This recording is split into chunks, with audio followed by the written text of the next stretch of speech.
on that guard that's at the bottom. When you glue pull on that, a lot of times it pulls all that paint. So we're trying to save the paint. We'll talk to the customer to make sure they're okay with, hey, you're gonna be missing paint, but you're not gonna have body work there. 5-pound slide hammer.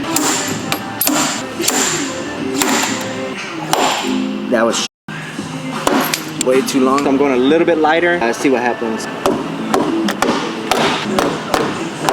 It's pulling, it's moving. It's just very slowly.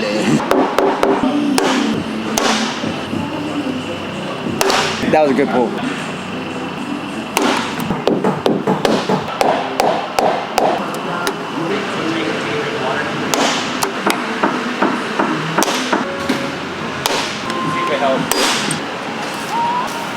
Lots of glue. We're almost done with this, just a little more. Look, it's pretty.